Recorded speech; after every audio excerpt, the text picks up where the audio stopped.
but it'll go red. And until it's off. It's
So because I'm the clerk, I will call the first meeting to order.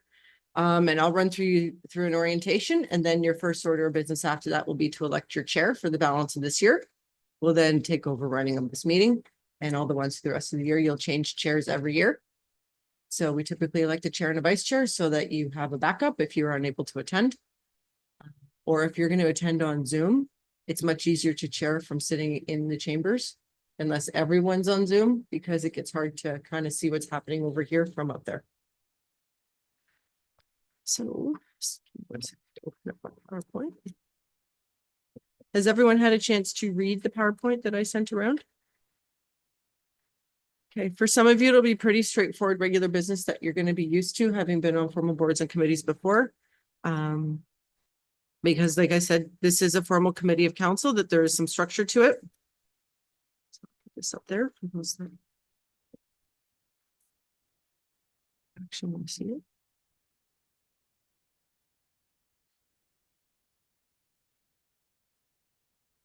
So first, we're going to go over your terms of reference, which kind of is your mandate. And then we're going to go over the things you need to know being on a public board and committee, which is your code of conduct and the accountability transparency pieces.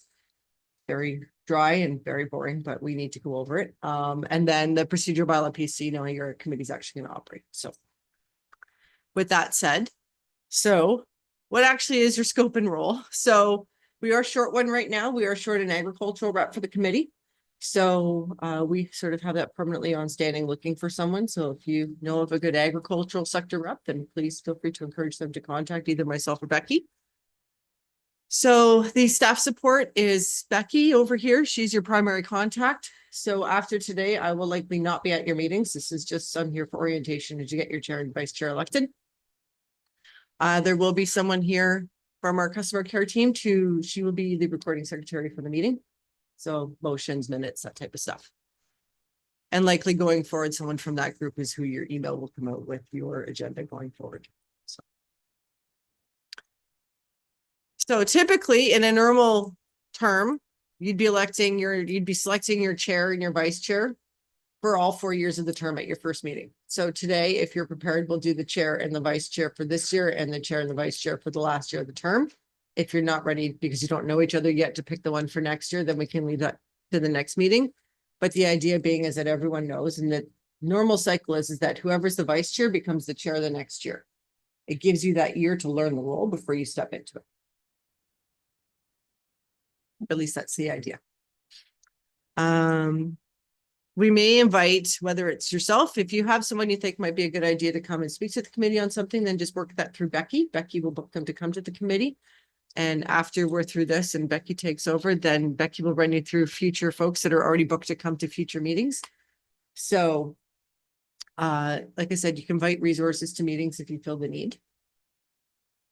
The big one is to make sure the this goes for all of our committees, is you have to set aside, you're here on behalf of the township.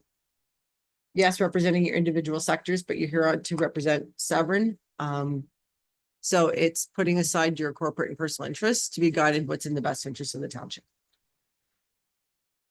I will get to conflict of interest in a minute. So the scope of the committee is that you are an advisory committee. So you actually don't have decision-making authority. You're an advisory committee to council. So if you have recommendations, Becky writes a report, it comes forward to council. Your minutes will also come forward to council at a regular basis once their next meeting adopts them. So okay. That's how council stays in the loop. And once a month at corporate services, the council members have an ability to give an update on all the various committees that they attend. So Mayor Mike would be bringing that update.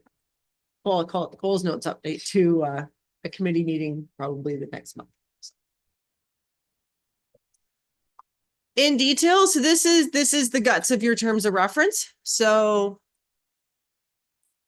it's pretty self-explanatory in what you would expect a committee like this to do. You're the Economic Development Committee. So your goal is to provide recommendations with respect to retention and expansion of business, how to support our businesses, how to assist with the development of partnership, establish linkages, that type of stuff, recommendations on specific matters for economic development and tourism. So partnerships, there might be funding opportunities that you as someone who's in the industry know of that we aren't aware of because it was circulated to private sector and not public sector, things of that nature.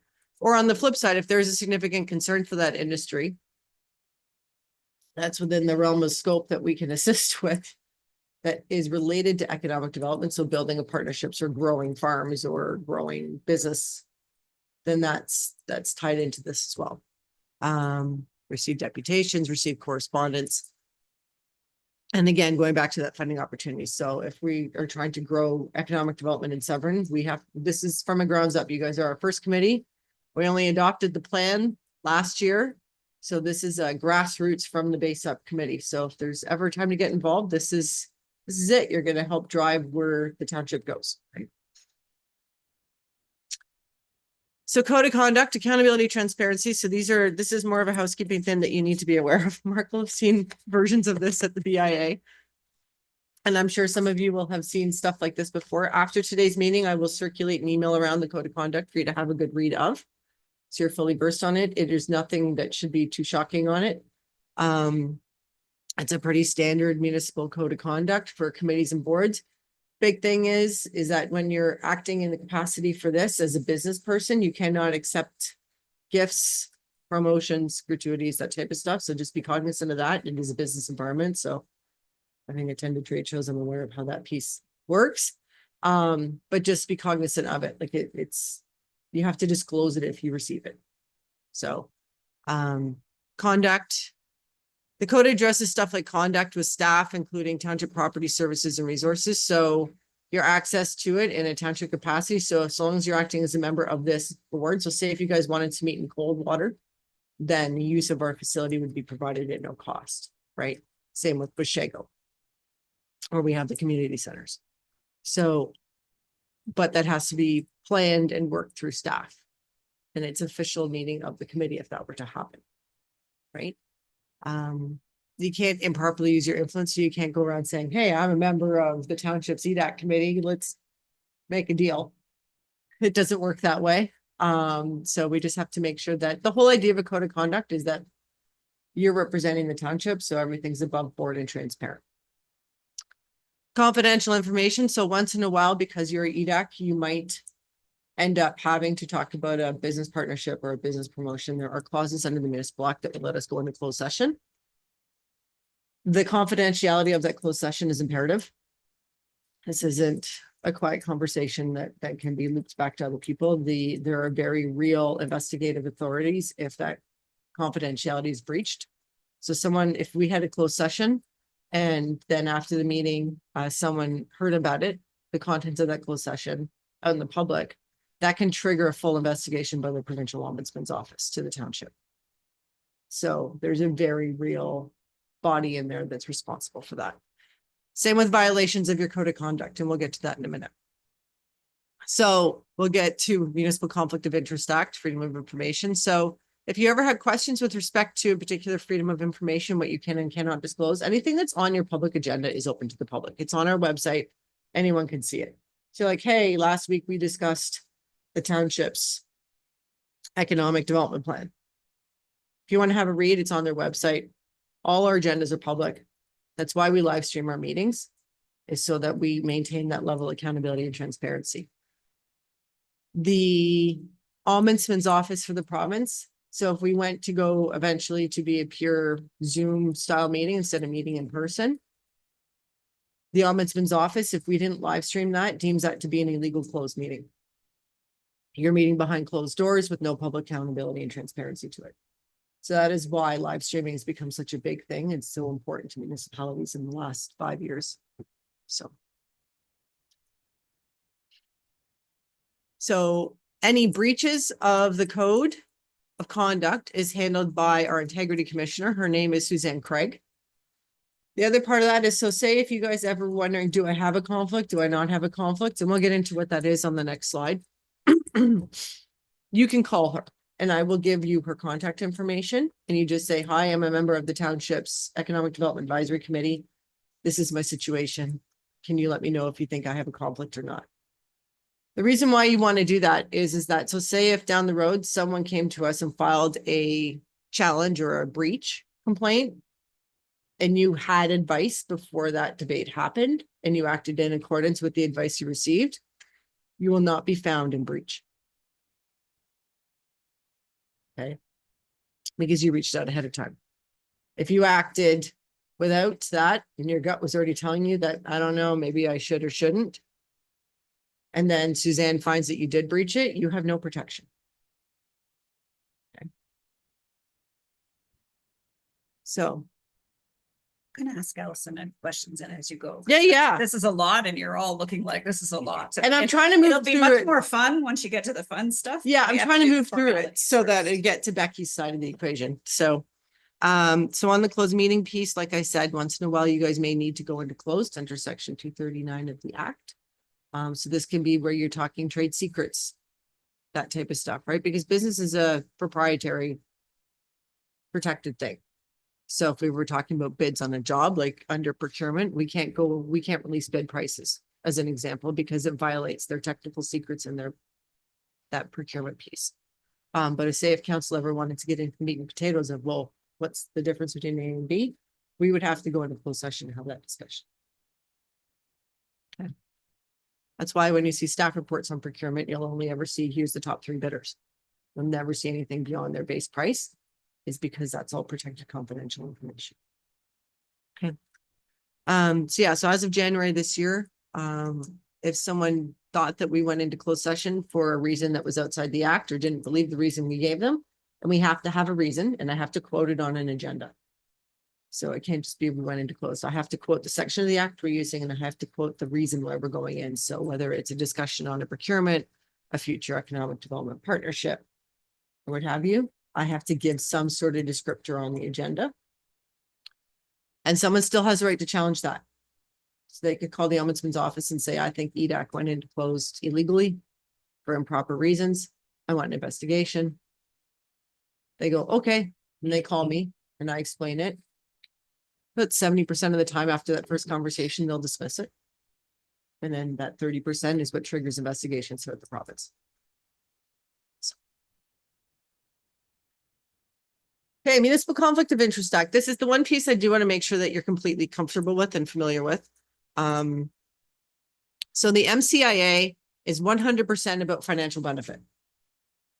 The thing to bear in mind is there are two parts to that, a direct or indirect. So given that you're all in the business environment, you may or may not have had something like this in concept sent to you before. So direct is where you have a direct financial gain resulting from a decision. Okay. Indirect is where I'm going to say it's about as clear as mud. So you are part of a body that's going to directly benefit. So a good case in point is some members on council will declare if they're a member of the Lions Club and the Lions have put in for a grant application. They're not even on the board, but they're just a member of the club, but their guts telling them to be safe and to recuse themselves from that discussion, right? if the interest is so general that it would be anyone in the business community, then that's such a general interest that it wouldn't be a pecuniary. So a good example would be the tax rate bylaw. Okay, just any member of council here is not going to declare an interest on setting the tax rate because they're all residents of Severn. Or the water rates, right? If they live on a water system, they're not going to declare just on the passing of the annual water rates. It's such a genericized interest. But it's important to remember that the determination also includes whether or not your spouse has an interest, your child has an interest. So if your family would indirectly benefit, then that's deemed to be your interest. Okay. This is where Suzanne's really handy. This, if you think if your stomach or the back of your head's going, I don't know, this is the call you make. This is when you reach out to Suzanne and say, there's an item coming up on the agenda. This is why we publish the agendas a week ahead. So you have time to get this advice before the meeting. Okay, so, and just be very careful. It's not that often that someone puts in a challenge on this, but this is something that can result in recommendations back that would, so if something did happen and someone was found to be in contravention, it's a public report that we have to put on our website. This is not a closed session thing that she reports to. This is a public report that will hit the local media.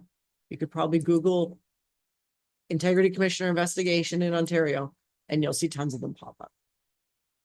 And the penalty can be you don't get your pay for X number of meetings. You can be, if it was a council member, they can be removed from council. The big step, but they can be as far as removing them from council. So this has a lot of teeth, from small to big penalty. Sometimes it can be, we just want the ombudsman says, or the integrity commissioner says, we just want a public apologies from the member because they now know. And they said they won't do it again, right? So there's a range of penalty there, but it's very public and it will absolutely get press. So it's important to just have this in mind. And like I said, trust your gut. If your gut's telling you that you may not have a conflict, just reach out to Suzanne and get advice. She's there as a resource. So now I hope you don't need to call her every single meeting. So I hope not. So if you have a conflict, so you'll see if you've ever watched a council meeting, members declare conflict and some places they'll just push their chair back. The best practice is to leave the room. The reason being is that if all you did was go from the dais to the audience and all you do is sit there and stare at your counterparts going, I dare you to vote against what I want, that's still influencing the vote. And so the ombudsman's offices and the integrity commissioner rulings and court rulings across the years have very come out clearly to said you're just safer to leave the room. And there's no misconception that you weren't there trying to influence the vote. If we were in closed session, you 100% have to leave the room. And you cannot take part in any vote related to the issue when it comes back. Okay. So my gut, trust your gut. If it's telling you, if your spidey sense is telling you that you need to talk to Suzanne, call Suzanne. That's all my messages on the MCIA. So the council procedural bylaw, this is more how your committee is going to operate, and I'll move through this again fairly quickly. And again, if you have questions or want to chat about this after, please call me. I'm happy to just have a quick chat on any of these items one-on-one. So the council procedural bylaw covers process, structure, quorum, agendas, minutes. Like I said in passing earlier, your agendas will typically come out a week ahead of your meeting, so you have lots of time to review the material. Quorum is 50% plus one. So, well, it's 50%. So you have an odd number. So right now it's even. So it'll be 4. When you have 7, it'll still be 4. It has to be, if you were even, it has to be that next number up. And if you have 7, then it becomes 4. If you only had, say, 5 members here, you still have quorum, and you had 2 that had to declare because of an interest, you can still meet. The Municipal Conflict of Interest Act lets you go down to 2 people still sitting at the dais before you have to suspend the meeting. Okay. Open and close, we kind of talked about that. Rules of debate, so you have to work through the chair. So requiring you to use microphones kind of helps us because then you literally won't be heard. So unless you use the microphone. So you would just go and I'll get you cards. So we have these really nifty cards.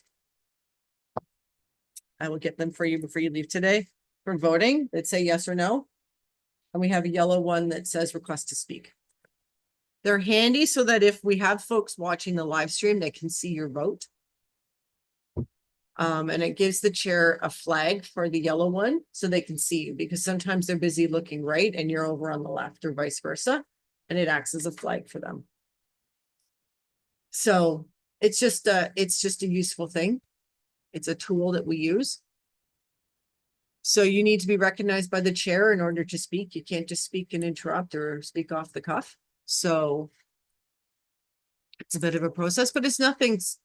Mayor Mike can speak to this, but it's never been something hugely stifling. It just provides some continuity and order to a meeting. So it lets the chair say, okay, you're up and then you and you will be next. Right. So they can keep an order of business if who wants to talk. The idea on debate is that everyone, if you want to, can say their input on something, but it's not meant to go on forever. Right. So at a certain point, if there's a report requiring a decision, is that eventually you're going to make a decision. At some point, if you're finding that you're all going in circles, someone can call the question. And that's what you say. You say, I'd like to call the question. And that's the end of debate. It immediately goes to the chair and there's no further discussion. Unless it's purely housekeeping clerical on the wording of the motion itself. Okay. So delegations, you will have some of those. I think there's 3 planned for your next meeting. You will go over that later. So they'll come under our procedural bylaw. You can do one of 3 things. You can receive it for information. It's an odd one for you guys, but you can refer it to budget, or you can refer it for staff report. You're more likely to use the informational one or refer it for staff report, depending on what that delegation is. Okay. I think those are the big ones. The other one to remember is you exercise your powers collectively. So every vote to be successful requires a 4. Right? You have to have the majority to win. If you decide to not vote, you're deemed to have been in the negative. So recusing yourself from voting, thinking that that just means that your Switzerland does not work in a council setting. If you choose not to vote, you're in the negative. You're an A. And will be counted as such. Only the items on the agenda can be discussed at the meeting. So if one of you have an item that you'd like to see brought forward on an agenda, it can just be industry correspondence that you think is pertinent and important. It doesn't always have to be items that are debatable. Sometimes it's just an information item that you want to see put on an agenda. We need that 1 week ahead of the meeting so we can get it on the agenda, as otherwise it can't be discussed. But you're welcome to send those along, and those can go to Becky, and Becky will provide them to whomever is doing the agenda for that meeting. Okay. So again, just work through Becky. So if there was a big thing from OMAFRA about the impact of tariffs on farms and businesses and stuff like that, then that could be an item. If the local chambers were putting out a new business development program, then that is absolutely an item that you may have heard of before we do. That you can send Becky and say, hey, can you put this on the next agenda? Doesn't need to be anything more than that. If there's a motion you want to see go with it, you're welcome to contact me or Becky and we'll help you form what that would look like. We're here to be your helping hands to make sure you guys feel like you're getting stuff done. So when you do have delegations, they get 10 minutes. You can only have a max of 4 per meeting. So in general terms, delegations don't get to come twice unless they have new business. So say though, if Segbay wanted to come, or the Aurelia Chamber wanted to come, or Lake Country Tourism wanted to come, and they were coming to, they've already been once, but this is a whole new program they want to talk to you about, they're welcome to come back and just talk about that new program. The whole principle of this is that you don't keep hearing the same thing over and over and over and over. So there's 4 big types of resolutions. So deferrals. You're a committee, you're not council formally, so a deferral. So if you just say, I don't have enough information on this, we'd like more information, we want to defer the matter. Because you're a committee, that actually doesn't require a formal resolution. If this was at a council meeting, it would. There's a structure difference between the two. But if we would note it in the minutes, it's still going to say the committee deferred the matter requesting a report back on X, Y, and Z. So we can track it, and so we know why a week later, why we were deferred. So withdraws, so it doesn't happen that often, but once in a while you could put a motion forward saying, you know, I want to support X organization, they're doing great things. And then after debate, the whole committee doesn't seem to be really going for it. And you, as the person who puts it on the table, could say, following the discussion, I'm going to formally withdraw my motion. And then we note it in minutes. Then we go forward from there, and there's no debate on the vote, and then it's just dead. Okay. Recorded vote. So once in a while, there's two reasons why recorded votes happen. One, sometimes committee or council will want to make sure it shows publicly that everyone's unanimous in a decision in support of something. It's probably the biggest one. So you'll see it where then just on principle, everyone votes yay and it's openly recorded. Otherwise, in the minutes, your individual votes aren't recorded. It's just a general carried or defeated. Recorded votes are the only time you see everyone named. Okay. It will also show if you voted against it though. So just as a heads up. So if it's a yay or a nay, it's going to show everything. The other time you see recorded vote is where you're never, people ask if it's a principal issue for them, or if it's they're not sure how their vote's going to go. And sometimes people will vote differently if it's a recorded vote and they're individually identified at the end of the day for people to see how they voted. There's a bunch of different reasons why we do recorded votes, but they have to be requested by the member. That's the important piece about it. I don't do recorded votes, and Natalie wouldn't record a recorded vote unless a member of the committee asks for it. And it needs to be asked before the vote's taken. There's no point in asking for a recorded vote after we all know how you voted. So, and we've already covered this. So not voting is deemed to be a negative vote. So bear that in mind if an item's really close to not passing or passing. So you do have the ability to participate here or online. So if you had a really busy day at work or what have you coming up or something going on and you just can't make it all the way here, you are welcome to attend via Zoom. You will be up on the screen if there are folks meeting in chambers. If eventually you choose to just meet on a virtual basis, that is a mechanism available to the committee as well. So, and if you ever went that way and you have really bad internet at home, you're welcome to just come and work out of here as well. So, as we know, it's a little scattered. Inclement weather. So if we get into our particularly winter months and it looks like it's going to be blizzardgeddon or snowmageddon again, like we had this past February, and you're scheduled to have a meeting with a minimum amount of notice, we can switch to a 100% virtual meeting. And we would be in touch if we were going to do that. Also, if you guys are very concerned, you're welcome to reach out to us as well. Does not mean we'll probably cancel the meeting. It just means we'll flip it to virtual. So. And yeah, all our meetings will be live streamed and recorded. So if we went into closed session, we have a way of suspending the feed. So it says, we'll be right back. And then when we come back and we resume the live stream. So. And that's my, how'd I do? Oh gosh, 30-minute procedural overview. So any questions? It's a lot in a short amount of time. So yes. Allison, just if we have an item on the agenda and we go off topic, and Allison is here to protect us, so maybe just elaborate us as to what may or may not happen. So if you say if you're we're going to talk about, I don't know, clean and clear bylaw, use an example, and we start venturing into fire code and all sorts of stuff that's not on the agenda or not part of the general discussion and topic at hand, the first person's job to bring it back would be the chair to say, sorry, can we get back on topic? But in the absence of that, it would be my role or Becky's role or someone's role on our end to put their hand up and be like, Mr. Chair, I think we've wandered away from the subject matter at hand. We need to bring it back on course, because you can't discuss stuff that's not on the agenda. Okay. It means you haven't given public notice. And we will have people who subscribe to receive a copy of your agenda every time it's published. We have that ability through our webpage where people can subscribe to receive notice every time an agenda is published. So if all of a sudden you're discussing something that received no public notice, that goes back to that accountability transparency code thing. And we can receive an illegal closed session complaint or a ombudsman complaint or a IC complaint, because you're now talking about stuff that was not published. So it's a fun line. And we help you through it. We don't leave you hanging.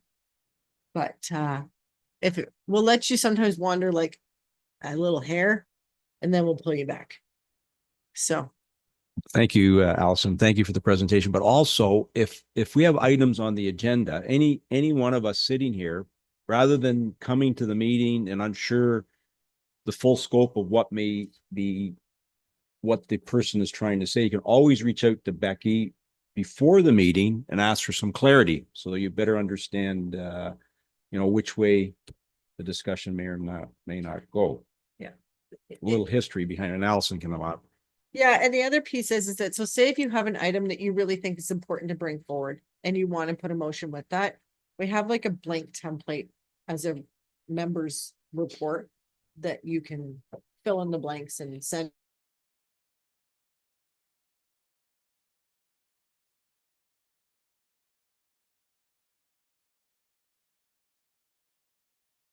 Ever want to put something forward?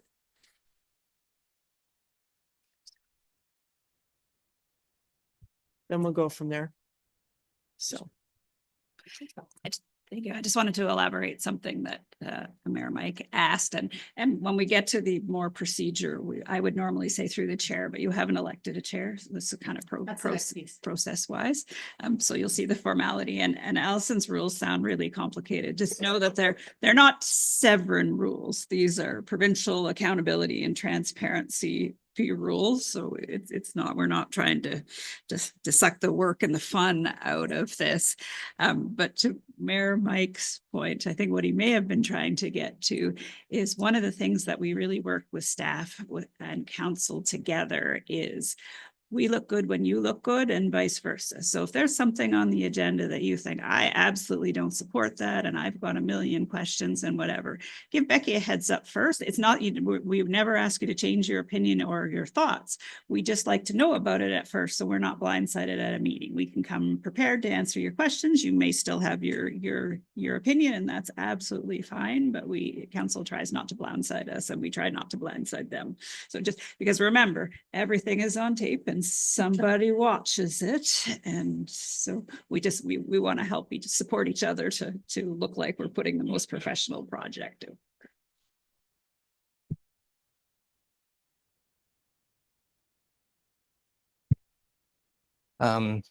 Yes, thank you, Allison, for the last half hour. A couple of questions. One, and this may affect me more than anybody else. Bylaw 22-77 with the delegations, the 10-minute time and maximum per meeting. Is that a provincial? Would that apply to the BIA? Or can we make our own? Because right now our delegation form says 2 delegations. We didn't. So what I might suggest is that after this, then you and I can talk about the BIA. Okay. Just because it is a slightly different bylaw that you operate under. Okay. Second question, with staying on topic, which I think everybody can agree is one of my issues. During a discussion on an agenda item, or one of us sits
And we're back.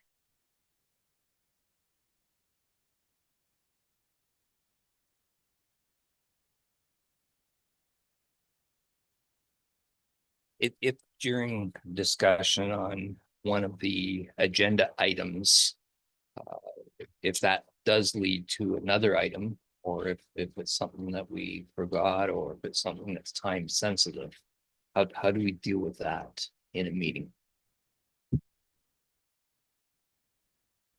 So in general terms, we can't add items to the agenda mid-meeting.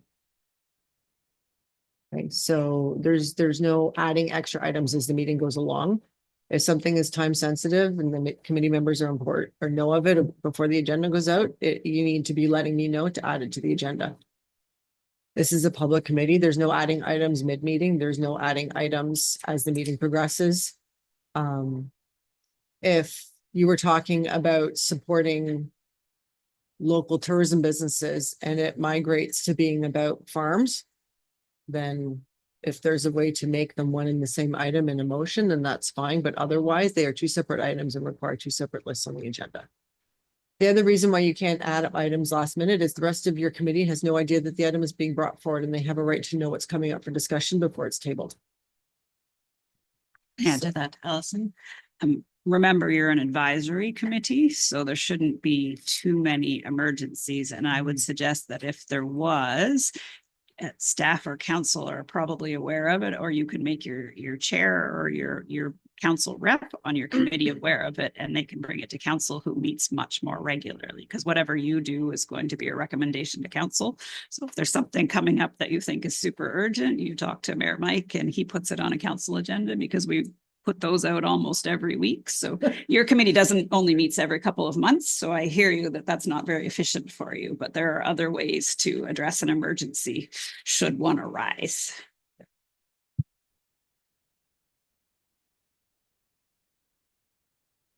Sorry, because we are so short spaced here, this used to be the council ante room where you would have lunch and stuff, but it is now our fire department's office. So you're hearing fire radios. So I apologize for that, but it's a small deficiency in the building. You're not hearing things.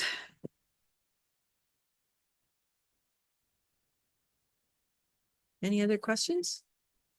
Okay, so given that most of you, I don't know if you've known each other before or just meeting, but at this point, it would be appropriate to elect a chair and a vice chair. So, and the role of the chair is to lead the meeting, right? They don't set the agenda. That's done by staff. If you have items, you'd send them to staff, staff set the agenda, staff publish the agenda. The role of the chair is to run the meeting. So deal with procedural questions, make sure everyone has the right to speak. With staff catches you if you forget to turn on your microphone. Stuff like that, calls the question. So the way we work though is that from staff, we would be the one that read the motion out for you, because we don't deal with paper motions. The municipality hasn't used a written resolution in 5 years. So actually not a requirement under legislation. So yeah, so it's very much a process spot. They lead the committee. They are if committee members though have a question on something, they're like, should I bring this forward or not? You're welcome to reach out to your chair. Your chair would be also our first link back from staff. Have you heard anything from the members? Do they have any items that they've mentioned to you that they want to put on the next agenda? Because sometimes you'll reach out to your counterparts before you'll reach out to us from a comfort perspective, and you just know them better. So our procedural bylaw requires that the chair of committees rotate every year to give everybody a chance and get different views and whatever. I might suggest to the committee, because the formality is so new to you, that you may want to elect your mayor as the first chair and learn from him, because he's very experienced in the formality of peace. I didn't discuss that with him, so that's news to him. And yeah. It is totally up to the committee, and I just raise a motion. Alan LaFontaine, raise a motion to have Mike Burkett chair. Is that appropriate? I'll second that motion. Natalie is not gonna know who you are. We will get you nameplates eventually, but please, for at least for today, just identify who you are for Natalie, so she knows who you are. That's Jason Stanton. I'll second the motion.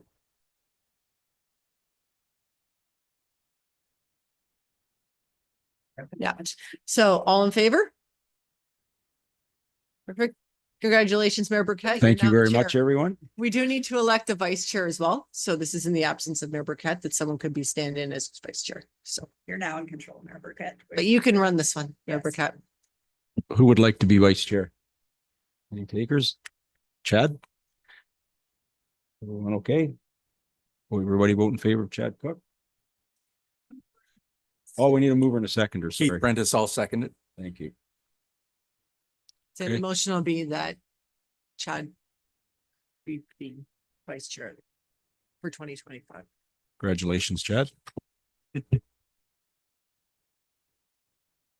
Thank you. So, and with that, my part's done and I will turn the meeting over to Becky.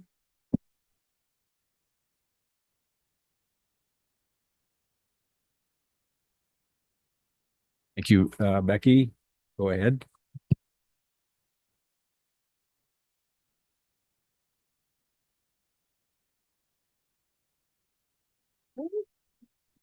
Now that the mic is finally working, thank you to the chair.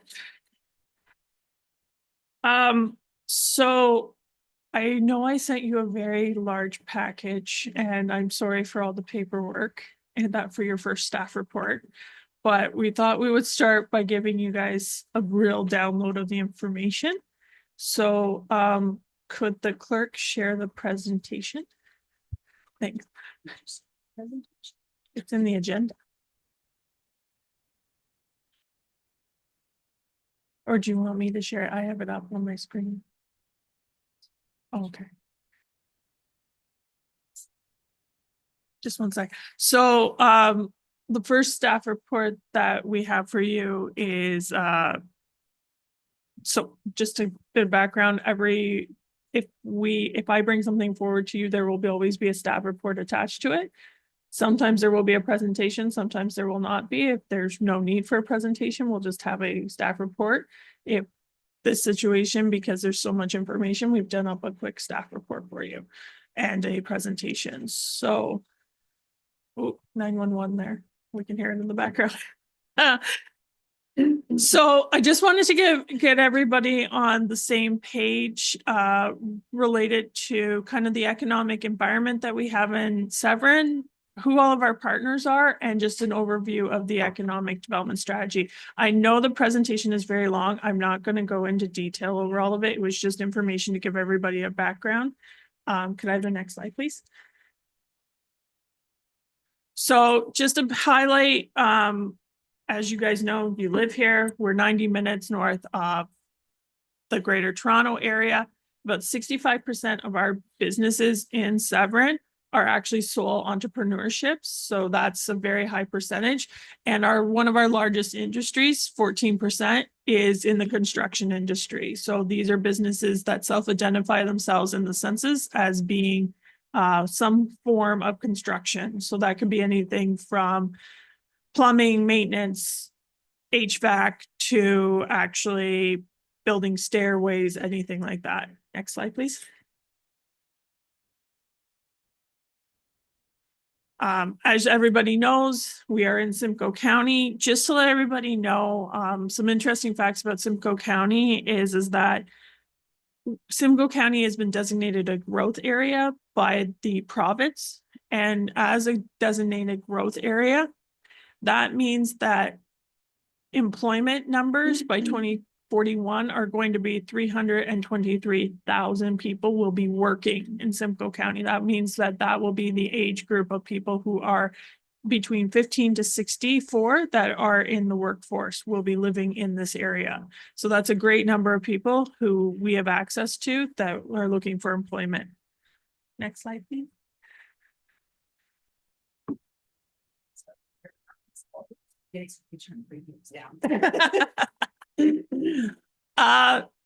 just to let everybody know, so the county every about 10 years has to do numbers for for population growth numbers.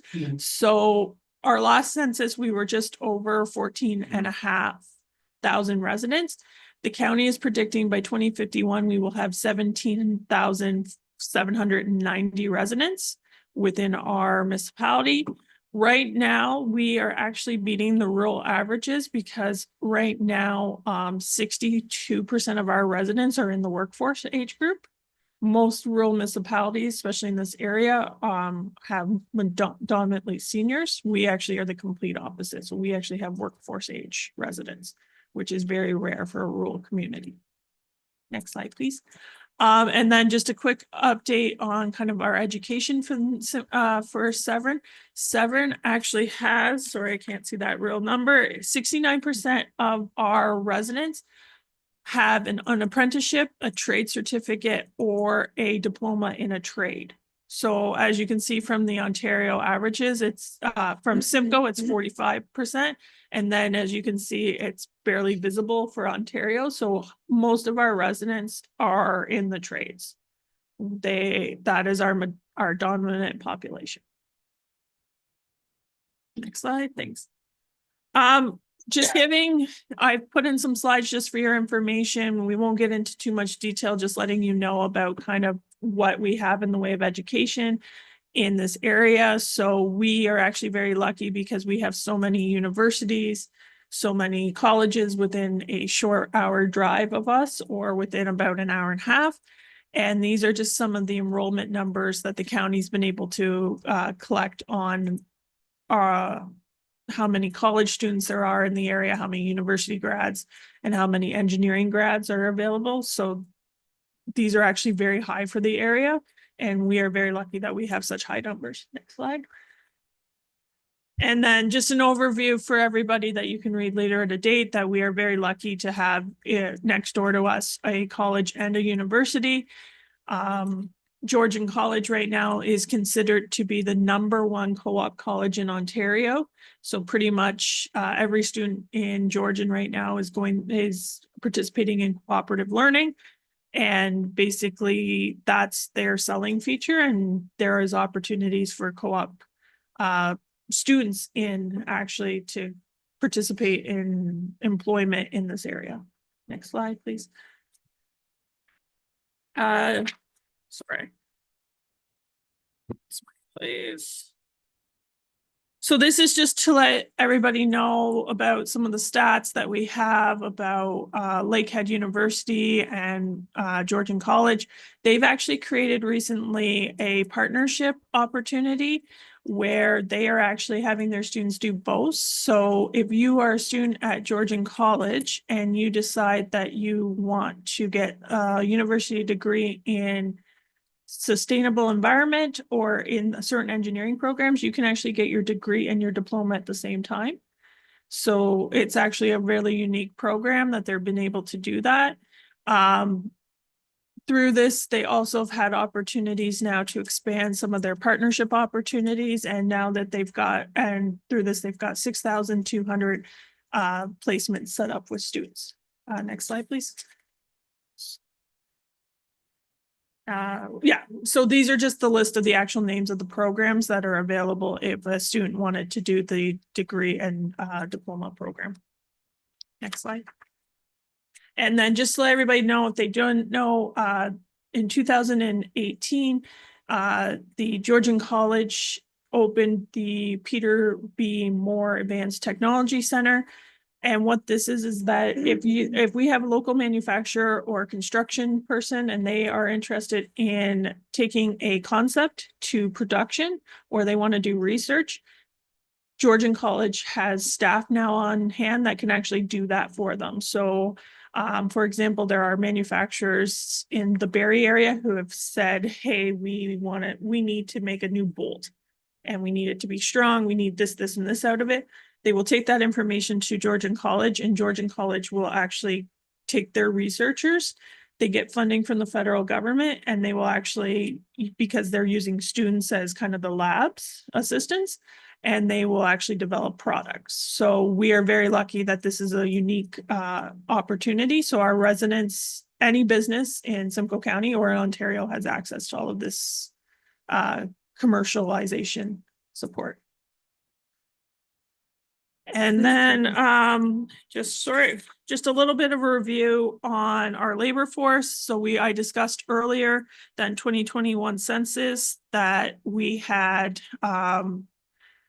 over that a majority of our workforce 60% was between 15 to 45. Most of our residents are self-employed. So 18% say that they're self-employed.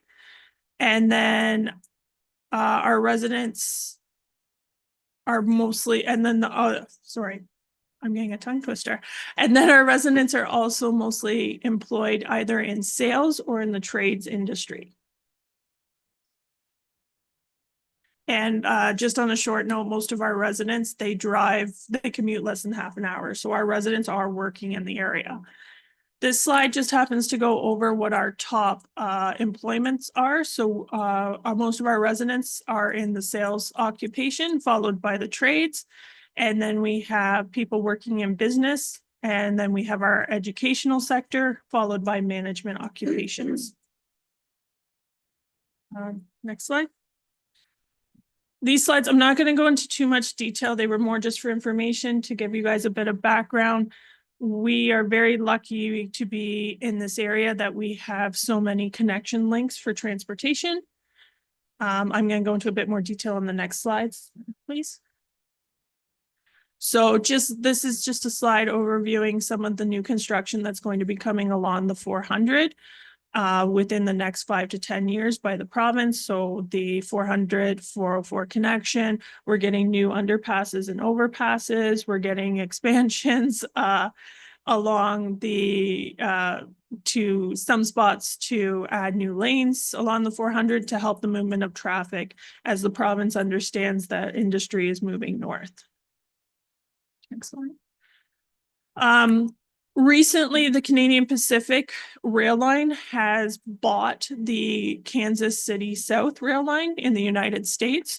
So what used to happen is when Canada Pacific got to some of their areas in Chicago, they actually had to, your logistics items would stop and you would have to transfer to the Kansas line. Now through the operations that they have, you basically, as a business, if you're in this area, you would get your items to a local intermodal station and your products can go all the way to Mexico with one stop. So you're not worrying about logistics. We are very lucky in this area now that they've done that. And we happen to be lucky that we have one of their lines running through our community. Next slide, please. We also have a Canadian National Rail line running through. So they have 20,000 miles worth of line, and they actually also have an opportunity. They run straight through to New Orleans, and they have one-stop shopping. Recently, the County of Simcoe has gone and purchased the Lake Simcoe Regional Airport. They are 100% ownership. This airport is actually a commercial centered airport. There is some domestic and international travel at the airport through private jets, but the majority of the airport is used for freight movement. The airport can take up to fairly large jets. If you ever have an opportunity to go out there and see some of the jets coming in, because they have a 6,000 foot runway, they're able to actually take on fairly large contracts. So companies like Honda actually use the airport for their just-in-time delivery. They'll have products flown in. The OPP use this as their main base, and also Orange uses the airport. And the airport is considered to be one of the top 5 busiest airports without a tower in Canada. Yes, sir. Thanks, Becky. Can I just elaborate? Because Yeah. I do sit on the board at the Lake Simcoe Regional Airport. This is probably one of the most exciting projects in this area. So we're looking for, and you're not going to believe this, we need to extend the runway another 1,000 feet. We're struggling with Transport Canada, who hasn't done one in 40 years. We're waiting, like it's unbelievable in this day, and not to bash the federal government, but 40 years, and it may take 3 years to get the proper permitting. But this airport, and if anyone wants a tour, happy to take you down there and show you. This is an amazing airport for Simcoe County. What this will bring to the area, it will bring good paying jobs. There's a lot to this, and there's a lot that I can't say, but the future looks very promising for this area, very promising. And they are going to put a sign up. When I was first on the board about 12 years ago, I said, nobody knows there's an airport here. You got thousands of cars going up the highway. Wouldn't it be nice to have a sign? So the sign's coming this year at some point. It only took 12 years. One of the other great benefits about the airport is the spin-off that is available from the airport. So there are many companies right now. I don't know the exact number because I haven't worked at the county for a few years, but there was industrial land at the airport. It can only be used for aerospace technology and aeroplane. So anything else, if somebody wants to do warehousing, they can't actually be on the site. So that's actually benefit to us as a municipality because we can take on those that can't get the correct zoning. And that's because of the federal government. We might as well take advantage of it. So next slide, please. And just letting everybody know, I'm sure everybody knows that we have the Severn Way and that 1.5 million people visit annually. The last records, we actually met recently with the Severn Waterway tourism and visitor experience staff, very high type, and they were actually saying that they are maxed out on the locks. They cannot take any more lock. They are maxed out with their use of the locks. They are actually now moving and requesting and asking us as residents, as municipalities to promote non-motorized use of the waterway. Yeah. Yeah. Sorry, Becky, may I just add, also on this waterway, we have 3 generation plants that, one is in Georgian Bay, but we join that generate electricity. So green energy right here in Severn. So we have Wasdale Falls, which it came with European technology.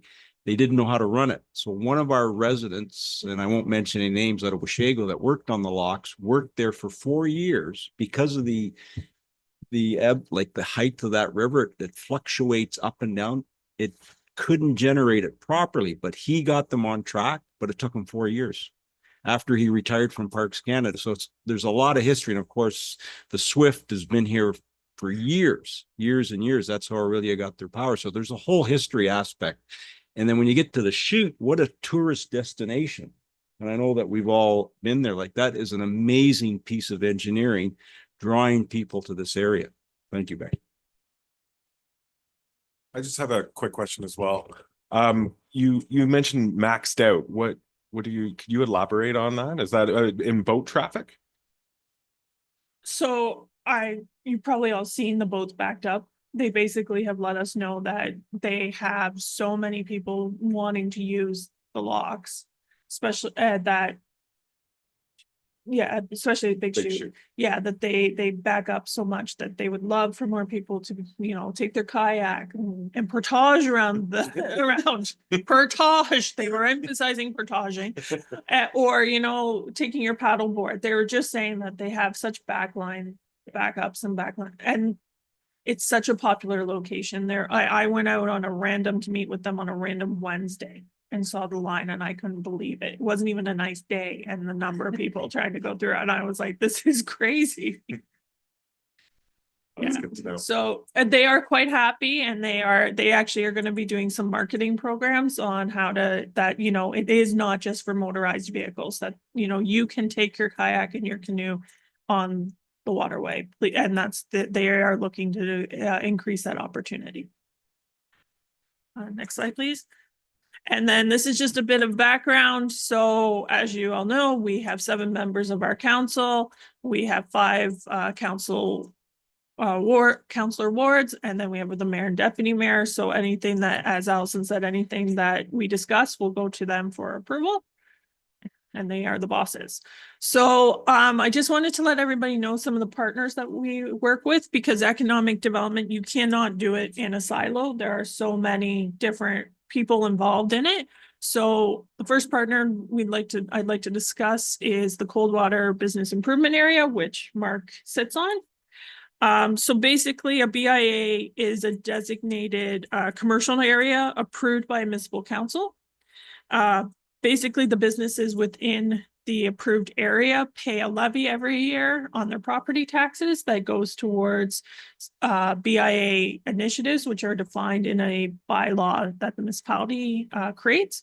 So our BIA in Coldwater has been tasked with doing things such as beautification, special events, promoting businesses to residents and visitors, looking at doing long-term strategic planning on creating making the area vibrant. And they're also responsible for relaying information from different levels of government to their members. So next slide, please. So the next group that we work with regularly is the county's Economic Development Office. There is questions all the time, why do local municipalities have economic development, then why does the county?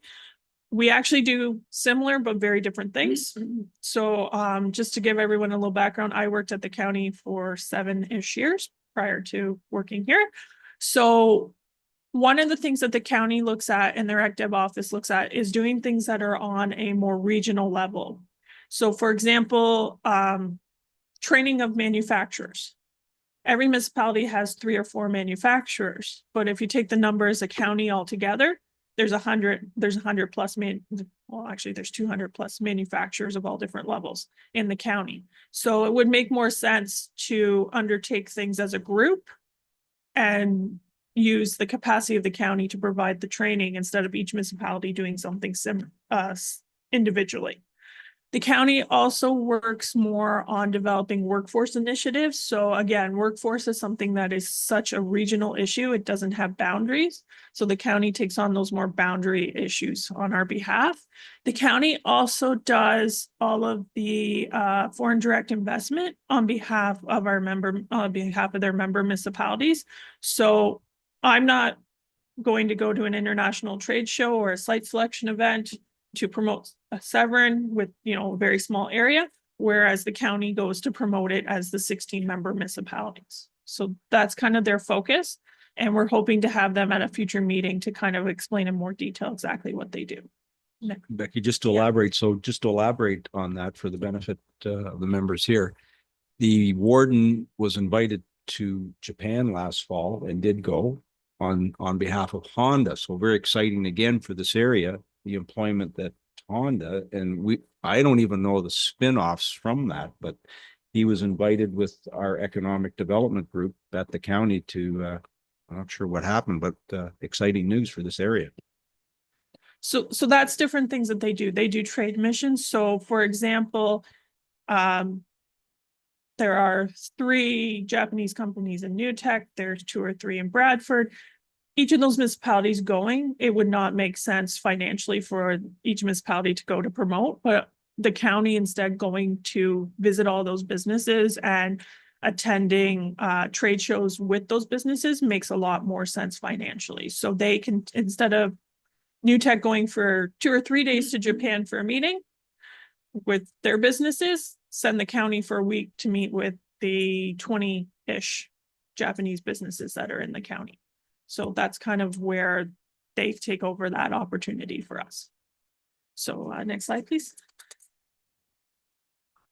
Our next partner is the Aurelia and Lake Country. So they're our destination marketing organization. They encompass the city of Aurelia, Rama First Nation, and the townships of Ormadonte and Severn.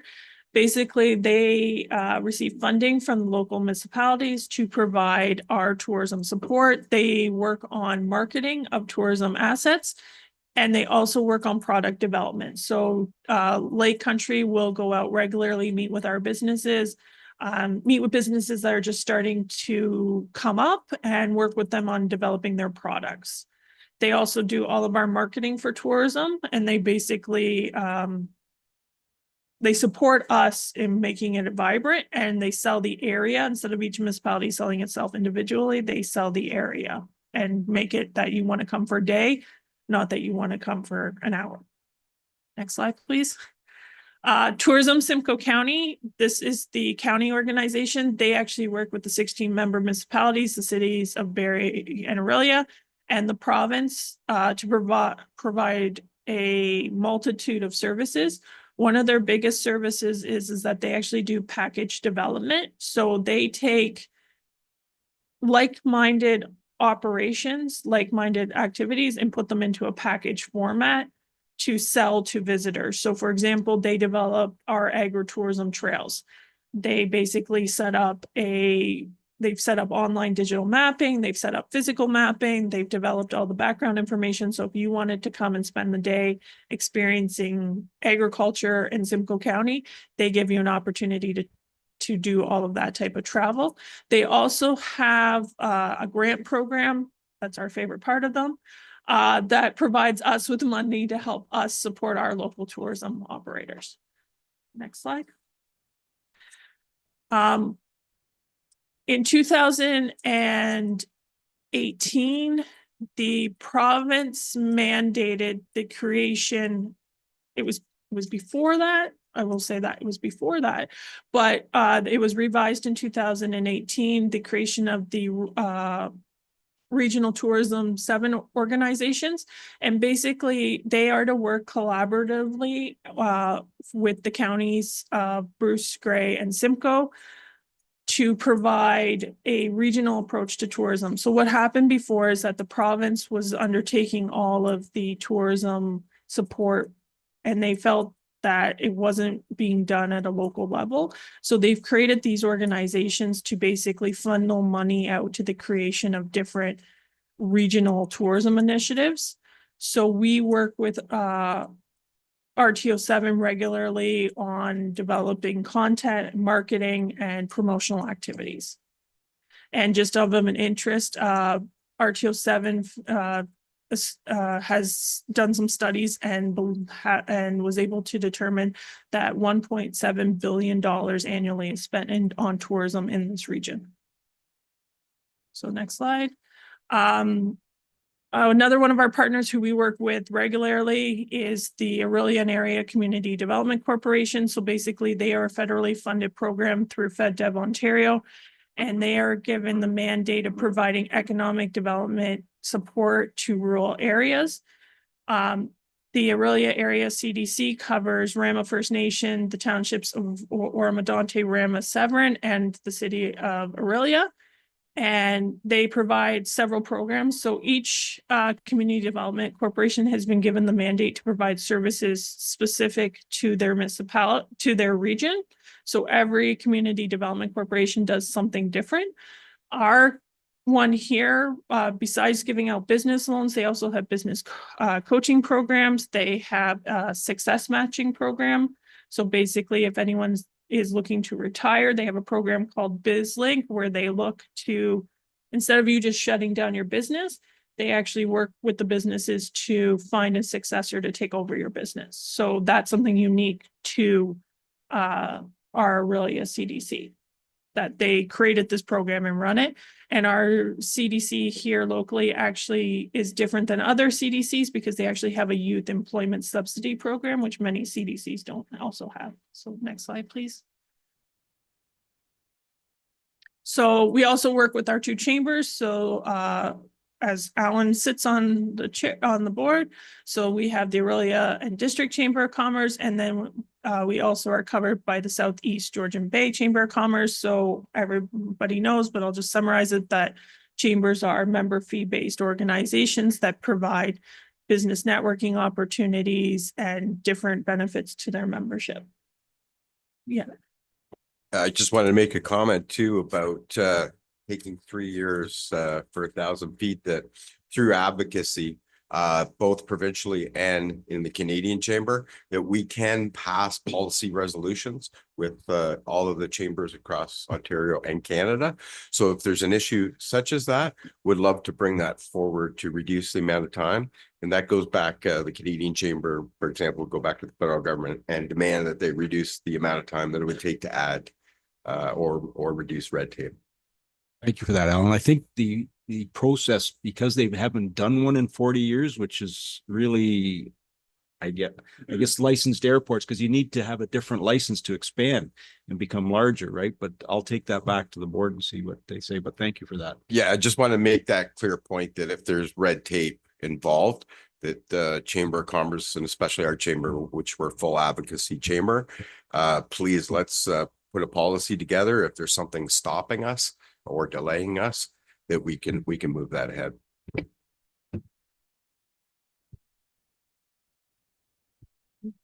Next slide, please.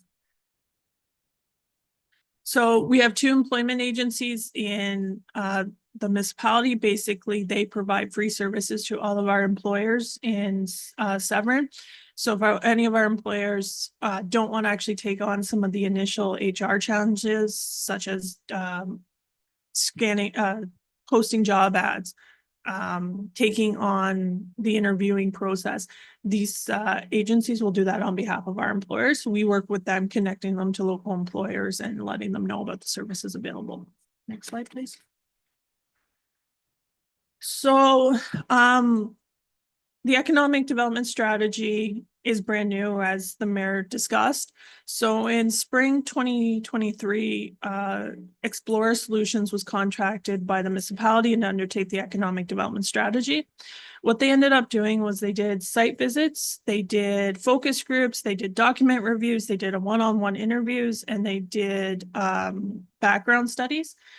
I believe they ended up having about 350 survey results or one-on-one interview contacts with local residents before putting together just even their base ideas for their study. A lot of their key findings were related to people who wanted to see more business attraction. They wanted to see new employment opportunities. They wanted to see a better quality of life for our residents. They wanted to see more tax base to help support infrastructure growth. And they wanted to see more retention of our business community. So council agreed to the recommendations that were in the report, and it was approved on April 3rd of last year. So I'm going to just provide a bit of a background on some of the, next slide, please. A bit of a background on some of the priorities coming forward. So there were 5 priorities in total that came out of the economic strategy, which is what this committee will be supporting the ECDEV officer, myself, on. The priorities were to increase support of the local businesses, balance the tax base, enhance tourism, match amenities with new residential growth, and basically safeguard the community on aggregate issues. Next slide, please. So I'm just going to provide a summary of, so on each slide is a summary of what each key initiative and objective was. So basically hire an ECDEV officer, that's me. Establish an economic development committee, that's you. Look at a business stewardship program. So that would be doing basically a business retention expansion study, coming up with more formalized information and making sure that we're connecting better with the business community. Next slide. The next objective was enhancing the tax base to support a diverse community. So under this one, they're looking for developing better marketing materials. Basically, how can we get information out to our residents? And how can we get information out to potential investment? We're also, through this one, looking at how we can streamline permitting processes, how we can update zoning and land use policies, and how we can have a full grasp of what our actual commercial and industrial assets are through asset mapping of our land. Next slide, please. So the next objective was to enhance and promote tourism. Through this one, we needed to establish and determine what our actual tourism assets are. We need to expand the recommendation was to expand our events calendar on our municipal website. We need to make sure that we are supporting and attracting new amenities, tourism amenities, festivals and events. And we also, there was a recommendation within the report to enhance and promote our spaces so that they can be used by artists and of different forms, from actual artists with medium to artist performance. Next slide, please. The next objective was to match lifestyle amenities with residential growth. So as many of you know, West Shore and Coldwater are both seeing dramatic growth. So we're looking to make sure that when our new residents come to the area, they have a lifestyle to match what they're expecting of a rural community, but also close to an urban amenities. So one of the main goals was to allot a portion of the township's annual budget to cultural initiatives. There will be, I believe, a next council meeting, we will be discussing grants. And that initiative hopefully will have a check mark beside it. We're supposed to be looking at working with our local developers to figure out new cultural investments. So what facilities can we get our developers to build to support our residents, playgrounds, parks, etc.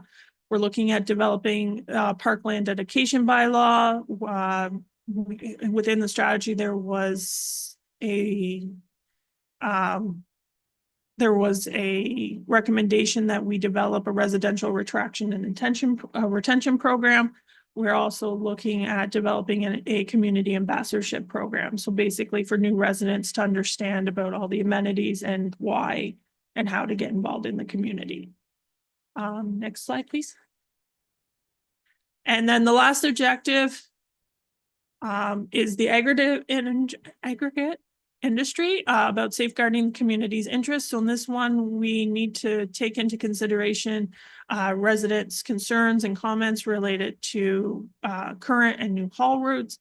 We also need to work with the provincial government on better signage, even though I wrote better signage, sorry for the typo, and just educate our residents on the importance of the aggregate community and industry in our area. Many residents, I don't think, understand exactly what our aggregate goes into and how important it is to this municipality. So next slide. And then that's just the strategy. We also do several different other initiatives. So Keith attended 2 weeks ago, was it 2 weeks ago, I think, our agritourism and non-farm diversification workshop. So that was a workshop to help our farmers understand the zoning policies needed before starting an agritourism business. We have a film policy that we've just approved to help move along filming opportunities. We're going to be working with the film local businesses on how to attract film to the area. So we're actually doing that with the CDC and our local municipalities. We have developed a business milestone program to help streamline when the mayor and council are invited to events. We have a new multi-year sign strategy. So branding the community, a lot of people don't know when they get to Severn. So we have, fingers crossed, new signage coming out on 11, 12, and 400 saying, hi, you're here. If MTO approves it, that's our next hurdle. There's a staff report coming. And then we've also launched a new customer service portal to actually make it user-friendly to interact with the municipality. So those are just some of the initiatives the municipality is undertaking related to related to economic development. And basically, I just wanted to give everybody kind of an overview of the community, everything that's happening, so that we're all on the same page when I start discussing in future meetings about issues. You have a background, and I didn't want to bore you and read everything off the slides. These economic development strategy goes into a lot more detail about everything. And if you have any questions, please let me know. Thank you, Becky. That was great. And just for the benefit of the members here, we have a wealth of information in our staff. They're great at their jobs and they're great at what they do. So don't feel that you can't reach out to them at any time. As Madam CEO has said, if we look good, they look good. So reach out to them with any questions. Now, are there any questions? Okay. Any, anything other on the agenda? Is there anything else that, I'll have to open it here just a sec. Just have to gotta open it now. Sorry.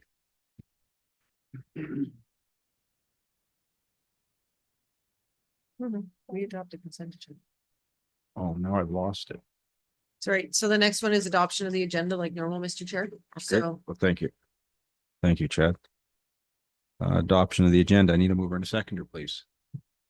So just by way of explanation, so normally on the consent agenda, we don't go into detail, like you wouldn't see Becky speak to consent agenda items. They're informational. They're just there for you. So if you have notices or if you have bulletins or something you want to share with the committee, we would list them all here. And then you adopt them all as one motion that just receives everything for information at once. If a member wanted to pull an item to speak to in more depth, they would say, I'd like to pull item D 1.1, and we would move it to new and unfinished business. And then that's when you would engage in a bigger discussion. Okay, so if you had bulletins or news releases, or what we would do is, so if County Economic Development started putting up more stuff, we would include maybe their press releases and such on the agenda under correspondence. And it's just going to be there for you to read as a background information piece. But if there's something of pertinent information that you want to pull to have a good chat about, or to see what should we be doing on this type of stuff, then you would say, when we get to this point, I'd like to pull item whatever. And then it would get moved down and we'd have that opportunity. Okay. So for today, the motion is just that the agenda be adopted, including consent items as circulated. Thank you, Madam Clerk. We have a moved by Alan, second by Keith. Okay, all in favor? That's carried. Thank you. Moving on to new and unfinished business, next meeting and future steps. Madam Clerk, well, I can't remember. Okay, Becky, go ahead. Thank you. So the next meeting, traditionally, the meetings are to be scheduled on the third Thursday. I had to think about today's date of every other month. We've had to move the meeting due to a conflict. So we're hoping that everybody would be able to make April 1st at 8 a.m. I won't be here, Becky. Okay. I'll be back on the 7th. Yeah, we could, or we could do the last of the month, the 29th. Whatever works best for the group How does everyone have the 29th open? of May. Yes. May. That's a whole 2 months away. Yeah. Okay, is everyone good with that? Okay. Mark? Okay, thank you. So the next meeting would be May 29th at 8 a.m. Okay. And you can choose to do it either hybrid, or you can choose to come here. Please let me know. I will send out a reminder closer to the date. Please let me. Yeah. Do we need a motion for that, Madam Clerk? Okay, Just please let me know, and then we can go from there about how we'll set up the meeting. The next oh, sorry. I was just gonna say, this meeting was a lot of us talking at you. Next, other meetings will be more interactive. And we'll have talking points. We gave you a lot of information this morning, but so don't worry that all your meetings will look like that. They won't. I could see the faces. if we're, the members sitting here, would they like to know a little bit about each one of us? Just take 2 seconds. Is that okay? Rather than me say that I knew someone's great grandfather and had to call him Uncle Harry, or I caught somebody's grandmother speeding up the road and had to tell, good for her. Anyways, do you want to begin, Mark? I'd be happy to. My name's Mark Misson. I live in Coldwater. I have a hobby store in Coldwater. Although I wasn't born here, I was born in Toronto, but my family has been Matchedash residents for 150 years. I've basically lived in Coldwater my whole life with a 20-year vacation in Aurelia. And I've been on BIA for 3 years now, I think it is. 2.5, 3 years. And I've had my store for about the same length of time. That's great. Keith?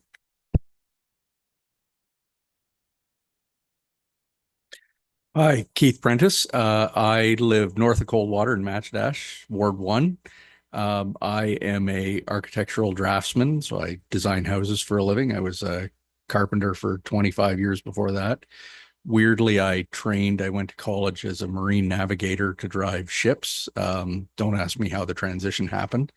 I've lived in Coldwater now, or north of Coldwater, for 11 years. Prior to that, I grew up in Midland. Spent a stint in Owen Sound when I was going to college.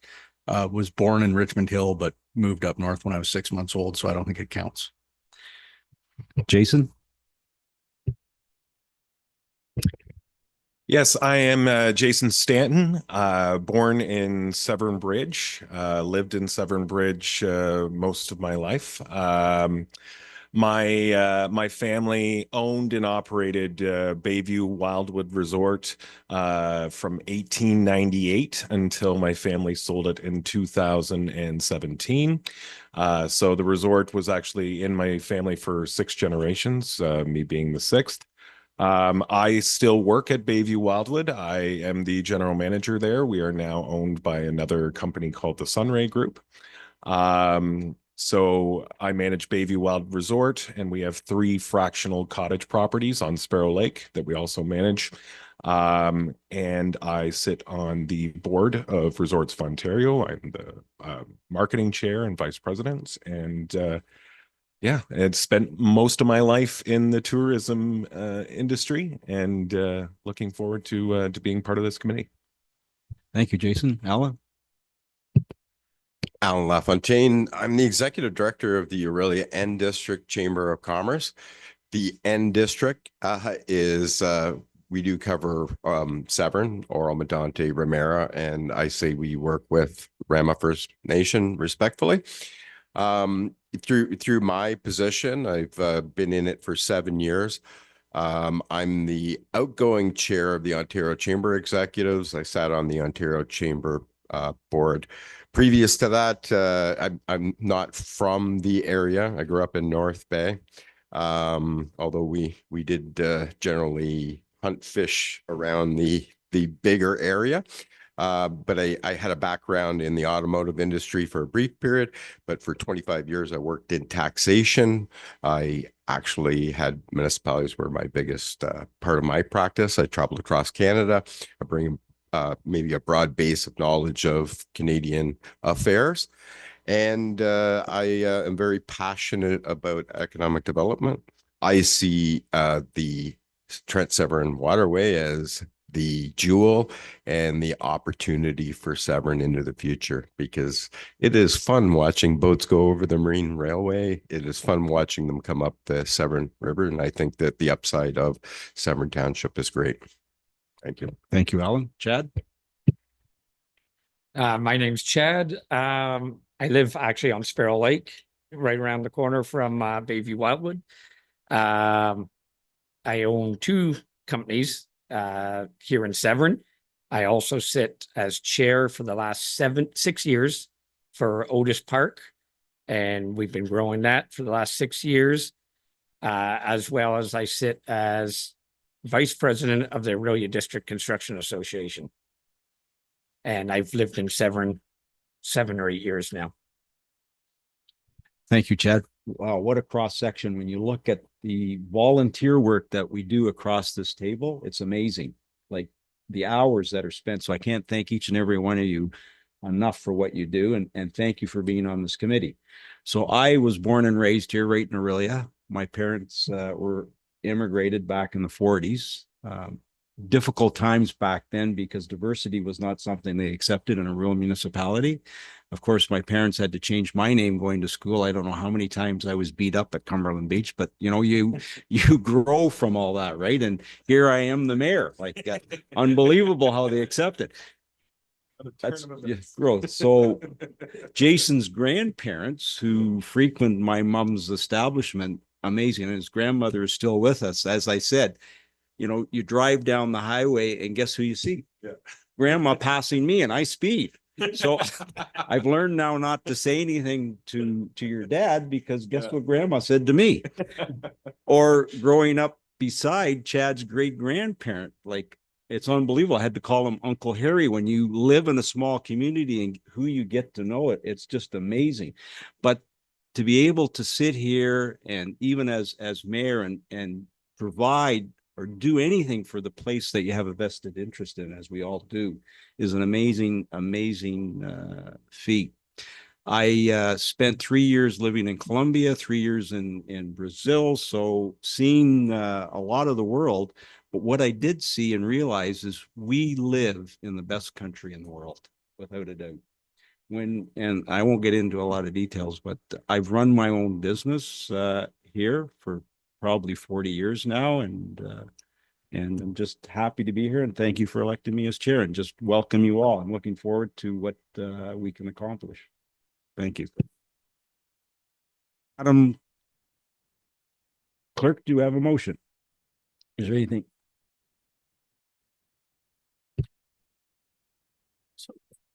I don't like this microphone. We're gonna fix that. And hopefully, fingers crossed. Hopefully at the next meeting, we're gonna have some delegations. The Aurelia CDC would like to come and let you guys know about what they undertake and how they work with local communities. The Aurelia and Lake Country, our tourism marketing organization has asked to also have a request to come in and speak. And we also are trying to arrange for the county's tourism and ACDEV officers to come in and just provide a little overview of what their activities are. So that would be 4 delegations. Again, a lot of talking, but giving you guys basically what? It's not us talking. Yeah, it's not us talking. It's them talking. The idea being that we would like to have the committee have a really good understanding of all the different players and how everybody works together before we start working on any real initiatives, so that, like, when I let you guys know that the county's doing that, you understand what the county actually does. So that's kind of the hope of the next meeting. And then moving forward from there, the following meeting, we would hopefully focus on kind of coming up with what projects you would like to undertake or how you would like to advise council. We can go into more details about that. Thank you, Becky. Any comments from Alan? Yeah, just wondered, just in the interim of the next meeting, if, and I'll be heading out to listen to Candice Lang, the CEO, president of the Canadian Chamber on tariffs. And I just wondered what the risk, and maybe if Becky, you could give the committee a quick synopsis, or whether there's a survey of what the risk is on tariffs for Severn Township, for this Economic Development Committee. It's something we're doing in the chamber, trying to ask the question, but any additional data would be very relevant and important at this point. If we knew the answer, we would absolutely happy to share it with you, but we're following the news every day, like everybody else, and there's a lot of uncertainty coming out there. So if you do data, the big question, sorry, I'll clarify my question, is what the manufacturing base in Severn and what the significance is in the US export market, or are you isolated in that regard? Maybe If I can, I think the answer is we Grace. generally don't know yet. Yeah, I don't. With respect to the different businesses and industry within Severn, we generally don't know yet. I think everyone's still trying to figure out what that is. We do have an item coming to corporate services next week, which a member has asked to put on the agenda. That is just sort of a general motion to support Canada as a whole in response to the tariffs and respect for, frankly, Canada's sovereignty and that type of stuff. But with respect to tangible numbers on what the potential impact is yet, we don't have those. So, Alan, is there something in Aurelia that like partnerships or something that we look forward to? Like, is Aurelia, do they have concerns with some of the industry that they have within their own limits? Barrie is at risk because of their manufacturing base. Aurelia in district. So I've one of the manufacturers in Oro Medonte, I can't say, is at high risk. that 100% of their products, and they have a US subsidiary that they may likely move back to the United States.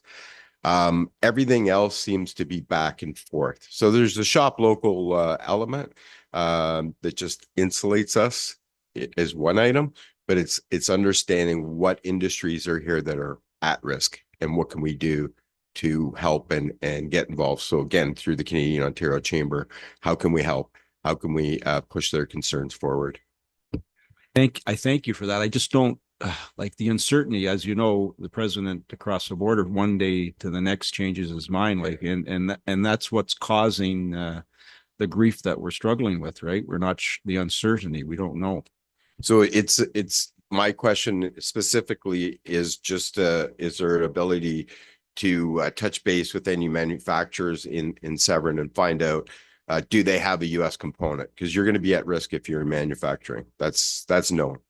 And these retaliatory tariffs are coming. So it will happen. I've had conversations with people that say, well, actually, you know what, in the steel industry in Hamilton, they're in big trouble. We were in a meeting yesterday with the steel industry. But they're seeing building materials in Canada being used, the steel being used for building materials. So really a business, for example, they're like, well, actually our demand for building materials is so high, it's not going to impact our trade. So it's just understanding, are we going to be in at risk to the beginning? We will have a recession. I guess it was coming even before this, but it's finding out how can we help? How can we intervene? How can we get these people connected with the proper government departments so that they can trade outside of the United States if it heads to that and they're not getting orders. With us, let's see, and then if there is, we'll get back to quickly. I wonder how that American dollar, like the 1.5, like it's still going to impact us, I guess. Is that something they talk about at the Yeah, in fact, Trump made a comment, Lutnick made a comment about inflationary, about devaluation of dollar. So I'm not sure if they're upset about our low value of the dollar, because even with the tariffs, we still are competitive to the US market. So, it's wait a day and things will change. We get that, but it's just, if we can find out who's at risk and help, that's better. So are the feds looking, I heard they're going to help companies with monetarily, but is that something that's part of this? Yeah, again, I'll have an update with Candace Lang's going to be addressing us, but they are going to artificially support that. And I think the trade missions, I think you've seen Carney's off on trade missions now to find that. So again, in our own situation, if we can find these vulnerabilities, we can react quicker and get more support for them. Thank you for that. Thank you very much. Any other comments? Oh, sorry. Okay, good. Go ahead. So the Ontario Western, the Western Wardens Caucus is actually doing a survey right now with businesses. So the county is handling, facilitating that out to our local businesses to find out how they will be affected by the changing economy every day. So when we have those results, we will happily share that out to the group. Okay, thank you. Anything else, Alan? Yeah, I just wanted to add the last part, which is about business confidence. We did a business confidence survey, and provincially wide, the confidence is a lot less here. So part of that result is for positive, pro Canada plan. So for us to put plans in place to succeed, despite what Trump has said, we actually could take what he said and flip it back to us, as we have all the resources, right? The U.S. Chamber of Commerce actually indicated that everything Trump's saying isn't going to be realized. They have a labor problem in the United States, plus they're kicking out another 1 million people. So what he's saying, he does not have the backing, and Canadian confidence, the confidence and not the doom and gloom, is what's most important to Canadians right now. We can't sit back and boo-hoo and go, he's going to hurt us. We got to play offense. And so that idea that we're trying to influence, that they not just pay to help support the big businesses, that they help to pay grants to build new business. So that's where the Canadian Chamber is kind of angling right now. Okay. Very much. Your worship. If I may, Madam. that actually triggered something that might be of interest to the committee just to know. So there's a lot of momentum right now about Buy Canadian. And a lot of pressure on municipalities to enact procurement bylaws that do that. The challenge is it requires changes to federal and provincial legislation, neither of which are sitting. So when you see us not reacting fast enough, it's because the current municipal procurement regulations are driven by the province and the feds, and it's an old flavor of open and transparent. So anyone is available to bid, and municipalities should choose the cheapest price. So when you see us not quickly getting on the Buy Canadian bus, it's not because we don't desire, we absolutely do. And I know council wants to, but there's some restriction on us in doing that. So we get a lot of motions from other councils asking for support. And the first ones came out buy local. Actually, the first one I saw, I think, was Stouffville, and it said buy local. And I wrote the CAO and said, can I see your report? Because I thought that was illegal. And she's like, yeah, it is. The mayor put it on the table. We're trying to figure it out, whatever. So the better resolutions that are coming out, and I think one that's coming to council next week, and I'm sure they will support it, is we value this, we think it's really important, and we call on the federal and provincial government to make the changes to allow us to do these things. And I think you'll hear that not just in that situation, but that'll be an ongoing frustration with the committee. A lot of things we do what we do because we're bound by a gazillion amounts of legislation that requires us to do certain things.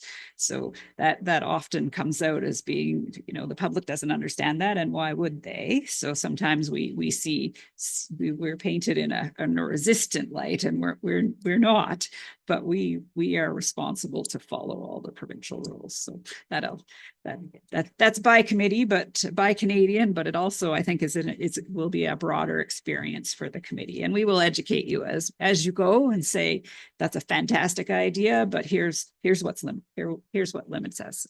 Staff always struggle with that because we come off as the no people. And it's not that we're the no people. We're not the no people. It's we're the compliance people. You have to be in compliance with the province or the federal government, or they don't fund you. So it's a bigger picture.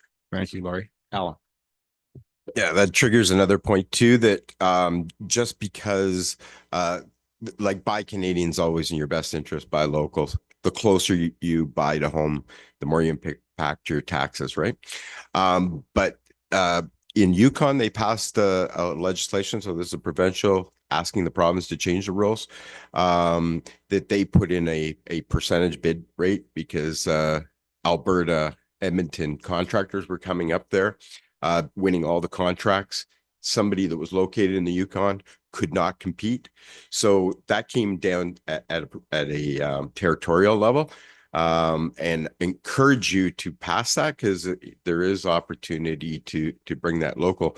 The second point of urging is sometimes if you punish an American brand or product, you're punishing a Canadian business person. So you can't just fly off the handle. If Chad here has a product he's using and people source it and go, hey, that was made in America, and his business is gone because nobody's buying that product. Talk to a paint shop owner, same thing. He came in, people are coming in and going, I'd like to buy a paint made in Canada. It doesn't exist. So just be careful on boycotting America. I know we're mad at Trump, but you got to be careful on what we do. If we take them into recession, we're going. If the United States gets cold, we sneeze. Thank you for that, Alan. Didn't realize that. Thank you. Yeah. Anything else? Okay, thank you very much, everyone. Madam Clerk. It's just a motion to adjourn. Move in a seconder, please. Moved by Alan, second by Chad. All in favor? It's carried.